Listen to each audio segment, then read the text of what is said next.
Alright class, so last video which I videotaped it with a whiteboard, I talked about IMF, right? And I gave you a take-home problem to do and hopefully you did it. So let's go over what we talked about last time.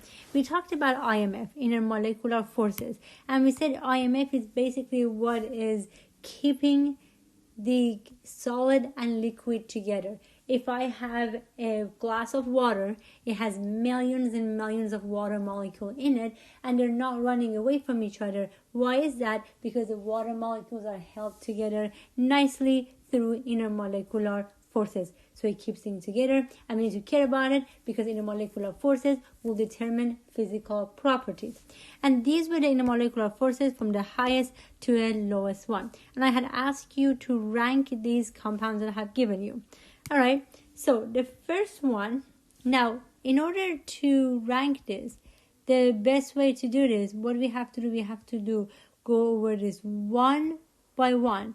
We have to go over this one by one and see what kind of intermolecular forces each one has. You ready to do it? Let's do it. So the first one is HF, right? I have HF.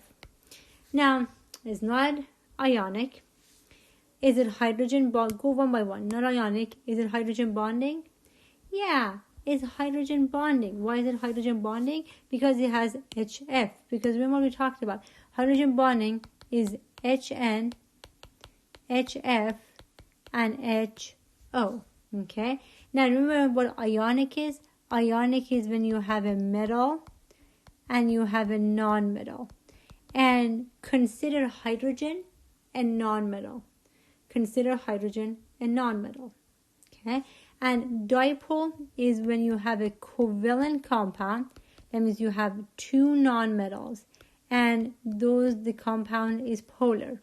And London dispersion is when you have a covalent compound, two non-metals together, and that compound is non-polar. So far, so good. Okay, so let's go back to HF. HF is not ionic. Again, do not consider hydrogen as a non-metal. Hydrogen bonding, absolutely, because HN, HF, and HO is hydrogen bonding. So yes on H bonding. I want to put H bonding. All right. Now, does it have dipole? Now, it does have dipole. And here's why. Is HF polar or non-polar? HF is polar. So yeah, it also have dipole. I'm going to call it dip.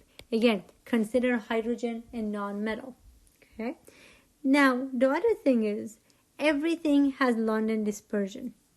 Now, where did that come from? That everything has London dispersion. So remember how we said London dispersion is a temporary dipole?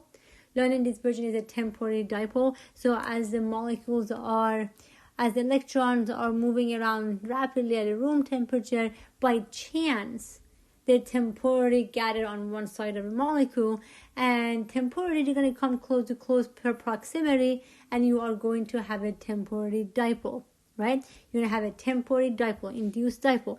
Now, this could happen to any compound, right? Any compound could have an induced dipole, could have a temporary dipole as the electrons are moving around rapidly in a room temperature. So, basically, everything would have London dispersion, but covalent compounds that are non-polar, they would only have London dispersion. So, HF has hydrogen bonding, dipole because it's covalent and it's polar, and it has London dispersion because everything has London dispersion because everything could have a temporary dipole.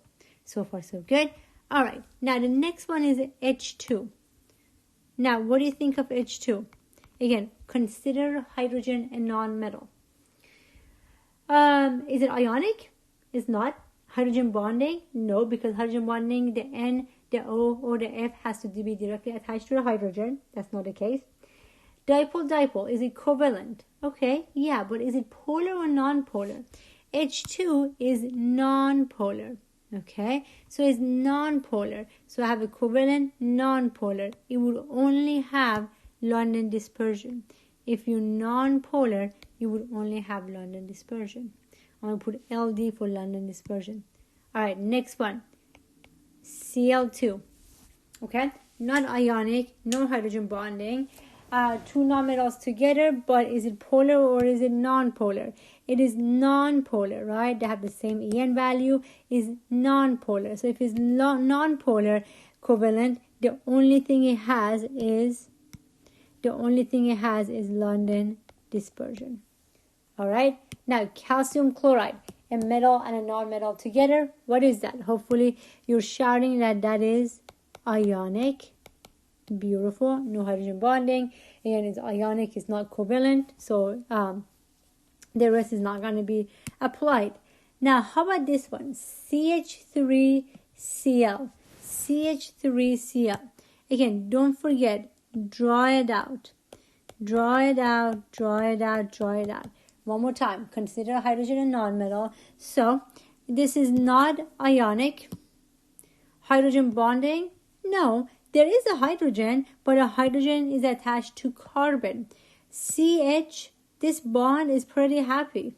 This hydrogen is not desperate enough to want to go and make a hydrogen bond. So hydrogen bonding has to be one of those, not CH. So it's not hydrogen bonding. It's not ionic. It's a dipole-dipole. So it is covalent because I have nonmetals attached together. So if I have covalent, is it polar or is it non-polar? CH3Cl is polar. CH3Cl is polar because if you remember in the last chapter, we said things that have more than two types of atom, they will always be polar. So this is polar. So if I have a covalent that is polar, what kind of I have dipole? I have dip. And you will also always have London dispersion because you can temporarily create a dipole as you're moving around. So far so good. All right. Now we want to rank them from the highest to the lowest IMF. Which one is my highest IMF? What do you think? Yes, the ionic compound is my highest IMF. So this one right here is my highest IMF because calcium chloride is ionic. Ionic compound is my highest IMF. What's after that? Oh, I have a hydrogen bonding here. Okay, so that's going to be my HF is going to be my second highest. What is after that? Oops, give me 1 second. There we go. What is after that? What do you think? Okay, then I have LD. This one has LD and dipole. So this is going to be next. That's my next highest IMF. All right. Now it's down to these two. They both have London dispersion. What did we say last time? If you have two that they both have London dispersion, then which one would have a higher IMF? The one that has more electrons, the one that is larger. When we explained why, if you have more electrons, you're far away from the nucleus, so you have a higher chance of creating a temporary dipole, right? You're far away from the nucleus, you can do stuff, so you have a higher chance of creating a temporary dipole. Cl2H2, which one has more total number of electrons? Which one is a larger molecule? That would be Cl2. So you have to look at the total number of electrons. Look at the atomic number. Which one has a higher atomic number? That's the other way to look at it. So this is my 3 and this is my 4. Again, these two are both London dispersion. You pick the one with a higher atomic number. The one with a higher atomic number, you pick it. So far, so good. Okay, this kind of summarized everything we talked about last time. I know I spent 10 minutes on this take-home problem, but it's good. So remember, go one by one. Is it ionic? When do you have ionic? When you have a metal and a non-metal. Consider hydrogen a non-metal. Hydrogen bonding, if you have any of these, it has to be HN, HF, or HO. And then if you have covalent compound, which is two nonmetals together, you have two options. If you have two nonmetals together, if it's polar, dipole. If it's non-polar, it would only have London dispersion. And for this, you usually have to draw out the compound. The hint is usually have to draw out the compound. As I draw out the compound right here. All right, nice job. Again, we'll keep doing more practice problem later too. Now, there is one more thing I want to go over. There is one more IMF that I did not mention here. And I do want to mention it. And the other one that I didn't really mention it, but because I didn't mention it because I can't really put it, I can't rank it against any of these. That's why I didn't mention it. And that is ion dipole. Ion dipole. Now, the only time you have to worry about ion dipole is when you're adding salts to water. That's the only time that we really care about this ion dipole. Now, what do I mean by that?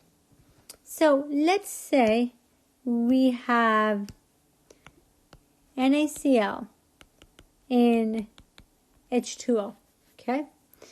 If you add NaCl in H2O, what's going to happen is going to dissociate and it's going to dissolve. It's going to dissociate and it's going to dissolve. And I'm actually going to draw it out, what I mean by that. So NaCl, they have ionic charges, right? So you have nothing but bunch of ionic charges going on here, okay? This is NaCl salt. The IMF is ionic charges. Again, you don't have one salt, you have a bunch of salt, and bunch of salts are held together through ionic charges, plus minus charges. Now, let's say I'm going to add water molecule to this. What happens is, and here's what water looks like. Water is going to go and break up this nice NaCl. If you remember, oxygen is more electronegative, hydrogen is less electronegative, so you're going to have a partial positive, oxygen partial negative, because oxygen is pulling all the electrons this way. So in reality, what's going on? This is what's going on. So the water is going to break that up. The water is going to break that up. And then the positive charge are going to be attracted to the oxygen, because what does oxygen have? Partial negative. Oxygen has a partial negative, so the sodium plus are going to be attracted to the oxygen. They're going to be attracted to the oxygen. Technically, all of these IMF, when you come down to it, it has a plus minus attraction. Now, how about the negative charge? You also have a negative charge from Cl. What's going to be attracted to that? The hydrogen that has a partial positive, right? The hydrogen that has a partial positive, that's the way to look at it, is going to be attracted to that. Okay? So again, when it comes down to it, is literally, again, it's the attraction of plus minus, or even partial plus and minus. All right, so the water is going to break up these ionic sources. Now, here's what we say. We said ion dipole is stronger than ion. And I will explain that in a second. So here, these were ionic forces, ion-ion interaction. Now, water, which has dipole, was able to come and break this up. And now I have an ion dipole force. So ion dipole was stronger than this ion, and that's why water could break it up. Because the ion forces wasn't that strong. The ion dipole is stronger, so water could break it up. And I want to have an ion dipole over here. Okay. Now, let's talk about barium sulfate. If you add barium sulfate to water, barium sulfate in water, it would not dissolve. Now, why wouldn't dissolve? It wouldn't dissolve because the ion-ion interaction in the barium sulfate are going to be stronger than ion dipole. So the ion dipole is basically the interaction between water and these charges. Here, the ion dipole was pretty strong. That's why you could go break it up. Now, for sodium sulfate, these bunch of sodium sulfates are held together really, really tightly, so the water cannot go and break it up. And we say ion is stronger than ion dipole. So here's the ion dipole that I just talked about. And the only situation that you're going to see this ion dipole in this class is when we're talking about if something is going to dissolve or not dissolve in water. If something is going to dissolve or not dissolve in water, that would really be the only place that you would see this. Okay, nice job so far. Okay, so here is, let's do one more practice problem before I'm done with this IMF. Okay, now before we do this, again, let's summarize it. IMF is one of those things that when you go to organic chemistry, it's going to keep coming back. I want you to have a really good foundation on this. So intermolecular forces, those are the things that hold the solid and liquid together. These are IMF, these are my intermolecular forces, stronger to the weakest. And then we have one more thing, ion dipole. Again, the only time you really have to worry about ion dipole is when you add a salt to water. If it breaks up and dissolves in water, that means the ion dipole was stronger than ion. And if you add a salt to water and it doesn't dissolve, that means the ion was strong, the water couldn't break it up. All right, here's the practice problem. So ranking from the highest to the lowest one. Pause me, do it, and then check your answer. Let's do this together. So my hint to you guys was draw it out. Draw the Lewis structure, right? Draw the Lewis structure, draw it out. That really helps. I have CH4. I'm going to draw out CH4. Okay. Is it ionic? It is not ionic. Again, one more time, consider hydrogen as a nonmetal. It is not ionic. Does it have hydrogen bonding? It does not have hydrogen bonding, because to have hydrogen bonding, you must have HN, HF, and HO connected together. CH, that hydrogen is too happy to want to do hydrogen bond. Now, I have two nonmetals together, so that's covalent. If it's covalent, you have to look at, is it polar or is it non-polar? CH4, is that polar or non-polar? It's non-polar. Hopefully you remember the last chapter. So if you're covalent and you're non-polar, the only option you have is London dispersion. Okay, beautiful. Now let's go over here. Carbon is going to be here. Hydrogen, hydrogen, oxygen. Remember, carbon always needs how many bonds? 4 bonds. Carbon only has 3 bonds here, so I have to make a double bond. Remember that. Carbon always needs 4 bonds. Now, I need to make a double bond. All right. Here's a CH2O. Is it ionic? No. It's not a metal and a non-metal. Does it have hydrogen bonding? No. There is no NH, FH, or OH. Is it covalent? Yes. It has a bunch of non-metals bonded together. Now, once it's covalent, you have non-metals together. Now, the question is it polar or is it non-polar? Is it polar or non-polar? Hopefully, you're yelling at me that, duh, this is polar, because every time you have more than 2 types of atom, is always going to be polar. Carbon, hydrogen, and oxygen. More than 2 types of atom, no question about it, it will be polar. So far, so good. Okay. Now, what does that mean? What does that mean? So here again, covalent, 2 nonmetals together. If we have that, polar will be dipole-dipole. Non-polar will only have London dispersion. So this is polar. That means I would have dipole. What does it do that? That means I'm going to have deep. Now, we said that it would also have London dispersion, because London dispersion is a temporary dipole. This compound could also have a temporary dipole. So that would also be an option. But if you're a non-polar, you only have London dispersion. All right, potassium iodide. What is that? Metal and a non-metal together. That is ionic, no question about it, because you have a metal and a non-metal together. All right, because this is ionic. So this one is ionic compound. You have a metal and you have a non-metal together. All right, CF4.